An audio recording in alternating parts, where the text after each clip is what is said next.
जय श्री राम। मंजिलें दो ही बनी है, पुण्य और पाप की। चाहे जो अपनाओ, ये मर्जी है आपकी। रामायण श्री रामचरितमानस पढ़ने और सुनने से बहुत बड़ा पुण्य बनता है। तो फिर आइए आप और हम सब मिलकर रामायण श्री रामचरितमानस सुंदर कांड पंचम सोपान में जब हनुमान जी लंका पहुंच जाते हैं तो लंकनी हाथ जोड़कर विनती करके बोली, रावण को जब ब्रह्मा जी ने वर दिया था तब चलते समय उन्होंने मुझे राक्षसों के विनाश की है पहचान बता दी थी कि जब तू बंदर के मारने से व्याकुल हो जाए तब तू राक्षसों का संहार हुआ जान लेना। हे तात, मेरे बड़े पुण्य हैं और मैं श्री रामचंद्र जी के दूत को नेत्रों से देख पाई। तात स्वर्ग आपे वर्ग सोग धरई, तुलाए के अंग तूल ताहि सकल मिली, जो सोए लव सत्य संग। हे तात, स्वर्ग और मोक्ष के सब सुखों को तराजू के एक पड़ले में रखा जाए तो भी वे सब मिलकर दूसरे पड़ले पर रखे हुए उस सुख के बराबर नहीं हो सकते जो क्षण मात्र के सत्संग से होता है। पीर विषि नगर की जे सब काजा, हृदय राखे कौशलपुर राजा। गरल सुदार पुकारहि निताई, गोपद सिंधु अनल सितलाई। अयोध्या के राजा रघुनाथ जी को हृदय में रखे हुए नगर में प्रवेश करके सब काम कीजिए, उसके लिए विष अमृत हो जाता है। शत्रु मित्रता करने लगते हैं, समुद्र गाय के खुर के बराबर हो जाता है, अग्नि में शीतलता आ जाती है। गरुड़ सुमेरु रेणु समिताई, राम कृपा करे चेतवा जाहि। अति लगो पे धरहु हनुमाना, बैठा नगर सुमेरहि भगवाना। और हे गरुड़ जी, सुमेरु पर्वत उसके लिए रज के समान हो जाता है जिसे श्री रामचंद्र जी ने एक बार कृपा करके देख लिया। तब हनुमान जी ने बहुत ही छोटा रूप धारण किया और भगवान का स्मरण करके नगर में प्रवेश किया। मंदिर मंदिर पीरति करि सोदा, देखे जह तह अगणित जोदा। गयो दशानन मंदिर माही, अति विचित्र कहि जात सुनाही। उन्होंने एक एक महल की खोज की, जहाँ तहाँ असंख्य योद्धा देखे। फिर वे रावण के महल में गए। वह अत्यंत विचित्र था जिसका वर्णन नहीं किया जा सकता। सैन किए देखा कपिते ही, मंदिर महु ने देखे विदेही। भवन के पुनि देख सुहा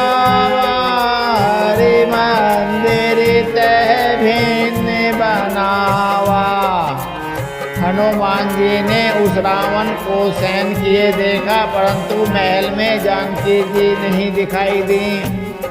फिर एक सुंदर महल दिखाई दिया, वहां उसमें भगवान का एक अलग मंदिर बना हुआ था।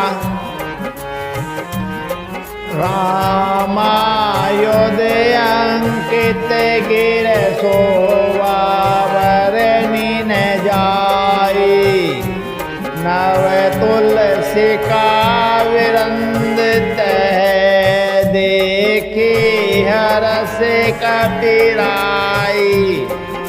वह महल श्री राम जी के आयुध धनुष बाण के चिन्हों से अंकित था। उसकी शोभा वर्णन नहीं की जा सकती। वहाँ नवीन नवीन तुलसी के वृक्ष समूह को देखकर कपिराज हनुमान जी हर्षित हुए। लंका निशिचर निकर निवासा, इहा कहाँ सज्जन करिवासा, मणि महु तरक कर कपिला गाते, समय विभीषण जागा। लंका तो राक्षसों के समूह का निवास स्थान है, यहाँ सज्जन साधु पुरुष का निवास कहाँ। हनुमान जी मन में इस प्रकार का तर्क करने लगे। उसी समय विभीषण जी जागे। राम राम ते सुमिरन कीना, हृदय हरष कपि सज्जन चीना, सनिहट करहु पहचानी, साधु ते होई न कारज हानि। उन्होंने विभीषण ने राम नाम का स्मरण उच्चारण किया। हनुमान जी ने उन्हें सज्जन जाना और हृदय में हर्षित हुए। हनुमान जी ने विचार किया, इनसे हट करके अपनी ओर ही परिचय करूंगा, क्योंकि साधु से कार्य की हानि नहीं होती, प्रस्तुत लाभ ही होता है। विप्र रूप धरि वचन सुनाए, सुनत विभीषण उठित आए, करे पेरे नाम पूछे कुशलाए, विप्र कहूँ निज कथा बुझाई। ब्राह्मण का रूप धरकर हनुमान जी ने उन्हें वचन सुनाए। पुकारा सुनते ही विभीषण उठकर वहां आए, प्रणाम करके कुशल पूछी और कहा कि हे ब्राह्मण देव, अपनी कथा समझाकर कहिए कि तो मैं हरे दास नह मह कोई, मोरे हृदय प्रीति अति होई, कि तो मैं रामो दीन अनुरागी, आए सुमोहि करनि बड़े भागी। क्या आप हरि भक्तों में से कोई हैं? क्योंकि आपको देखकर मेरे हृदय में अत्यंत प्रेम उमड़ रहा है। अथवा क्या आप दीनों से प्रेम करने वाले स्वयं श्री राम जी ही हैं, जो मुझे बड़भागी बनाने घर बैठे दर्शन देकर कृतार्थ करने आए हैं। तबे हनुमंत कहे सब राम कथा निज नाम, सुनत जुगल तन पुलक मन, मगन सुमिर गुण ग्राम। तब हनुमान जी ने श्री रामचंद्र जी की सारी कथा कहकर अपना नाम बताया। सुनते ही दोनों के शरीर पुलकित हो गए।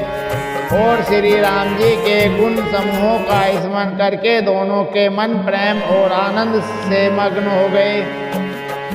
सुनहु पावन सुत रहनी हमारे, जिमि दस नहीं महु जीव विचारे।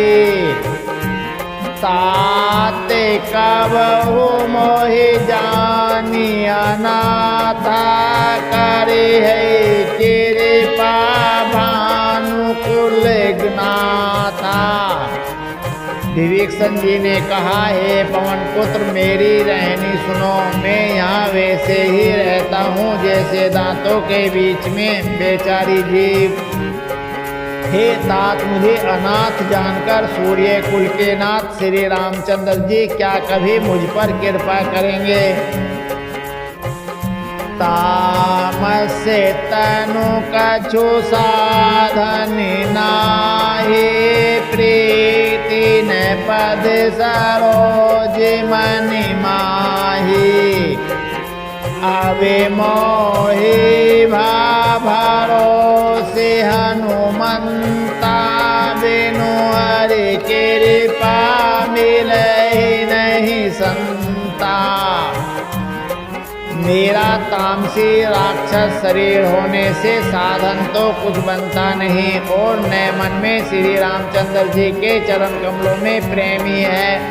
परंतु हे हनुमान, अब मुझे विश्वास हो गया है कि श्री राम जी की मुझ पर कृपा है, क्योंकि हरि की कृपा के बिना संत नहीं मिलते। जो रघुवीर अनुगिर कीना, तो तुम मोहि दरसु हटि दीना। सुनहु विभीषण प्रभु के रीति, करहि सदा सेवक पर प्रीति। जब श्री रघुवीर ने कृपा की है तभी तो आपने मुझे हट करके अपनी ओर से दर्शन दिए हैं। श्री हनुमान जी ने कहा, हे विभीषण सुनिए, प्रभु की यही रीति है कि वे सेवक पर सदा ही प्रेम किया करते हैं। कहु कवनि में परम कुलीना, कपि चंचल सबहि विधिहीना। प्रात ले जो नाम हमारा, तेहि दिन ताहि न मिले आहारा। भला कहिए मैं ही कौन बड़ा कुलीन हूँ, भला कहिए मैं ही कौन बड़ा कुलीन हूँ। जाति का चंचल वानर हूँ और सब प्रकार से नीच हूँ। प्रातः काल जो हम लोगों बंदरों का नाम ले ले तो उस दिन उसे भोजन न मिले। अस में अदम सका सुनु मोहु, परे रघुवीर। तीनहि कृपा सुमेरे, गुण भरे विलोचन नीर। हे सखा सुनिए, मैं ऐसा अदम हूँ, पर श्री रामचंद्र जी ने तो मुझ पर भी कृपा ही की है। भगवान के गुणों का स्मरण करके हनुमान जी के दोनों नेत्रों में प्रेम आंसुओं का जल भराया। जानत हूँ अस स्वामी विसारे, विरहित काहे न होए दुखारी। एहि विधि कहते राम गुण ग्रामा, पावा अनिवार्य च विश्रामा। जो जानते हुए भी ऐसे स्वामी श्री रघुनाथ जी को बुलाकर विषय के पीछे भटकते फिरते हैं, वे दुखी क्यों न हो। इस प्रकार श्री राम जी के गुण समूहों को कहते हुए उन्होंने अनिवर्चनीय परम शांति प्राप्त की। पुनि सब कथा विभीषण कहि, जेहि विधि जनक सुत तह रही। तबे हनुमंत कहा सुनु भ्राता, देखे चहु जानकी माता। फिर विभीषण जी ने श्री जानकी जी जिस प्रकार वहाँ लंका में रहती हैं वह सब कथा कही। तब हनुमान जी ने कहा, हे भाई सुनो, मैं जानकी माता को देखना चाहता हूँ। जो गति विभीषण सकल सुनाए, चले पवन सुत विदा कराई। करे सोई रूप गौ पुनीत वन, अशोक सीता रह जेवा। विभीषण जी ने माता के दर्शन की सब युक्तियां उपाय कह सुनाई। तब हनुमान जी विदा लेकर चले। फिर वहीं पहले का मशकसरी का रूप धारण धरकर वहां गए। वहां अशोक वन में, वन के जिस भाग में सीता जी रहती थी, देखी मन ही महु कीन पिरनामा, बेटे बीती जात निस जामा।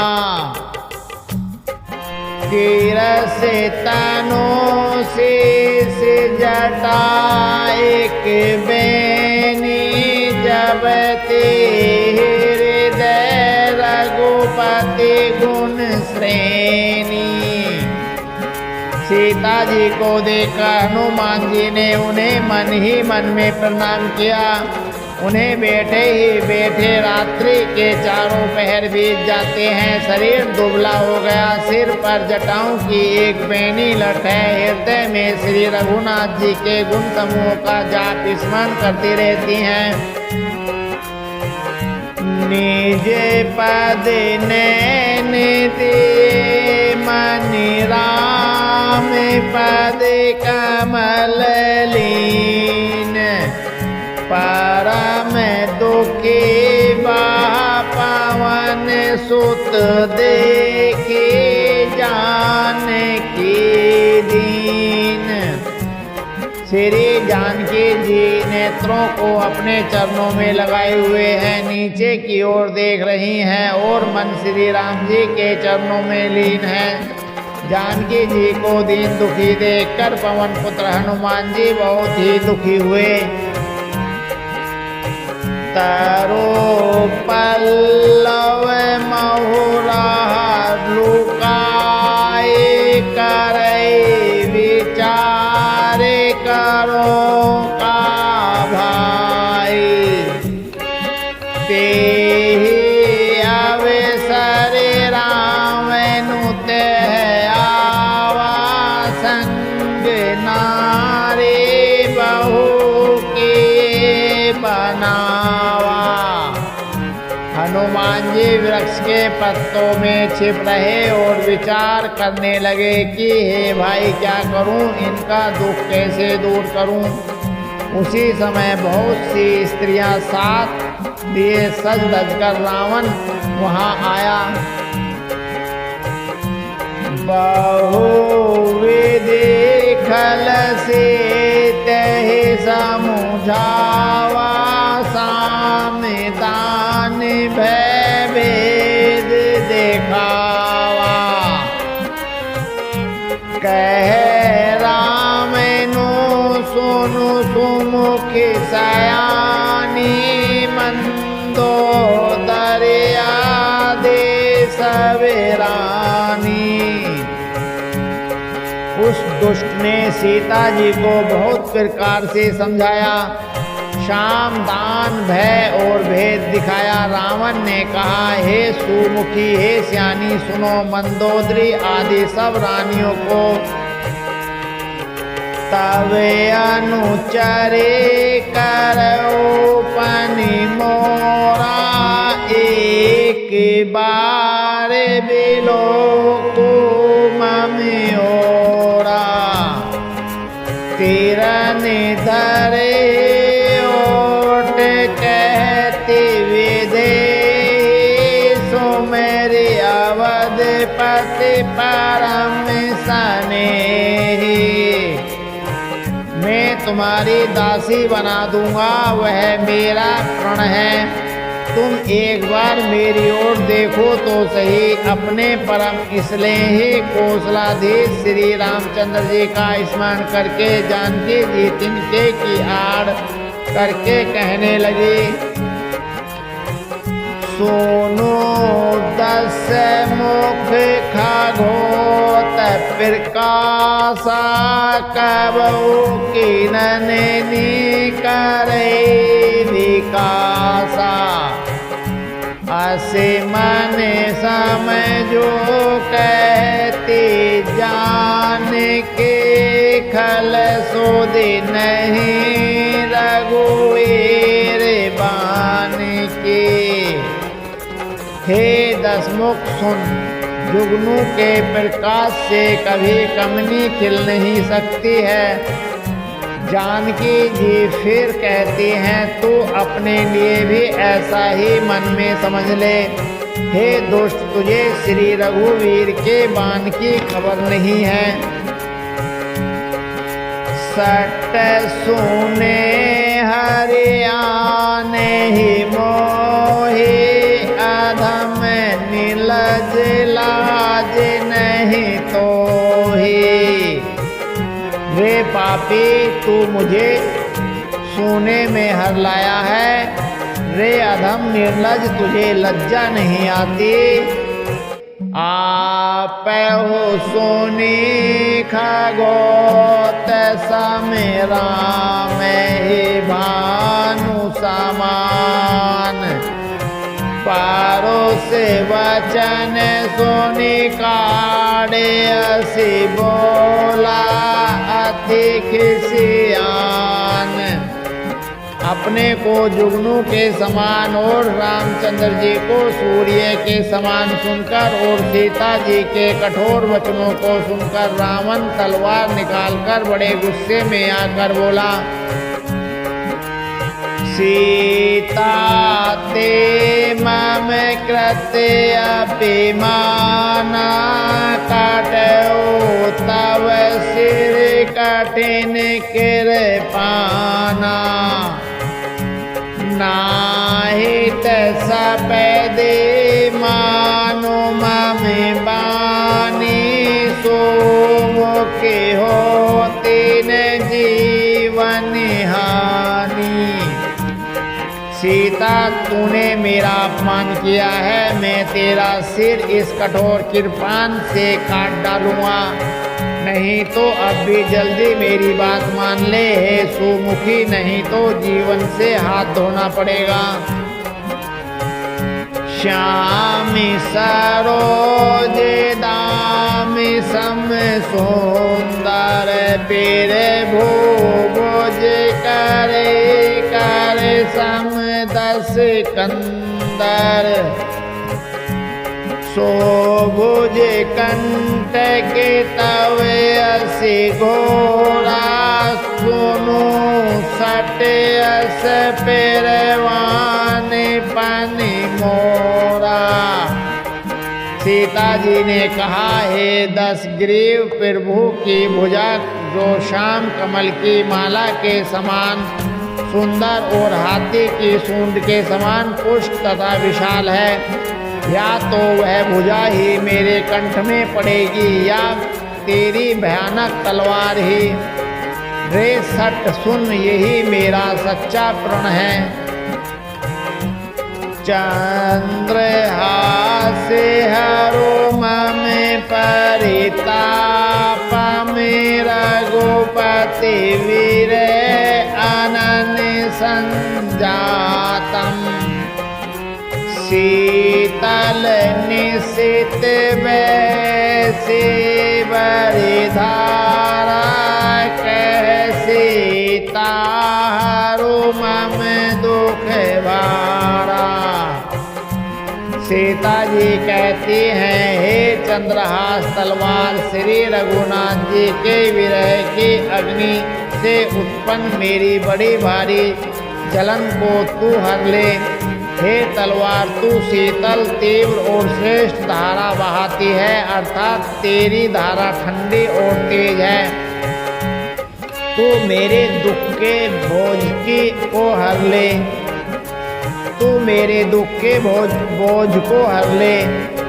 सुनत वचन पुनि मारनि धावा, मैं ते नया कही नीति बुझावा। कैसी सकल निश्चरिन बोलाई, सीते बहु सहु जाई। सीता जी के ये वचन सुनते ही वह मारने दौड़ा। तब मैदानों की पुत्री मंदोदरी ने नीति कहकर उसे समझाया। तब रावण ने सब राक्षसियों को बुलाकर कहा कि जाकर सीता को बहुत प्रकार से भय दिखाओ। मास दिवस महु कान माना, तो मैं मार बिगाड़ कर पाना। यदि महीने भर में यह कहा न माने तो मैं इसे तलवार निकाल कर मार डालूंगा। भवन गए दस कंदर, इहा पिशाचिनी वीरंद। सीत त्रास देखा वही धर, रूप बहु मंद। यों कहकर रावण घर चला गया। यहाँ राक्षसियों के समूह बहुत से बुरे रूप धरकर सीता जी को भय दिखाने लगे। तेरे जटा नाम राक्षसी एकाराम, चरण रति निपुण विवेका। सब न हो बोले सुनाए, सब नासी तहि से करो हित अपना।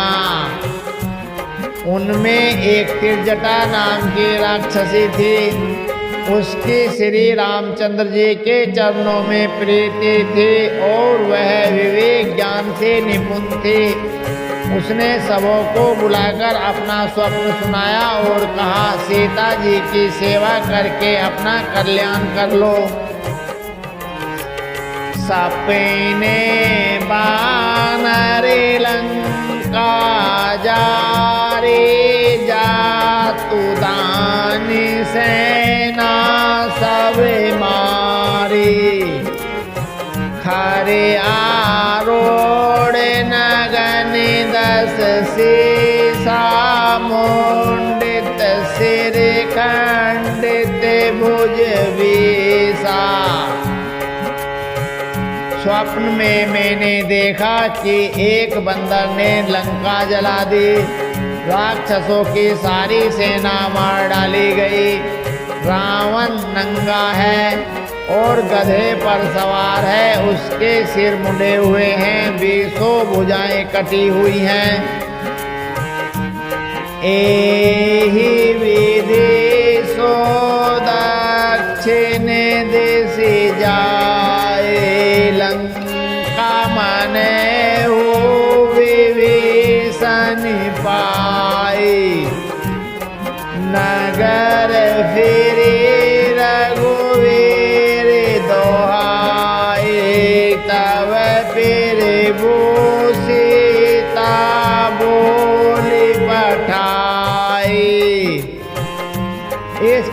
प्रकार से वह दक्षिण यमपुरी की दिशा को जा रहा है और मानो लंका का विभीषण ने पाई है। नगर में श्री रामचंद्र जी की दुहाई फिर गाई गई। तब प्रभु ने सीता जी को बुलावा भेजा। यह सपना मैं कहो पुकारे होई सत्य गए दिन चारे। तासु वचन सुनीते सब डरहि जनक सुता के चरण ही पड़हि। मैं पुकार कर निश्चय के साथ कहती हूँ कि यह स्वप्न कुछ ही दिनों बाद सत्य होकर रहेगा। उसके वचन सुनकर वे सब राक्षसियां डर गईं और जानकी जी के चरणों पर गिर पड़ी। जह तह गई सकल सब सीता करे मन सोच। मास दिवस बीते मोहि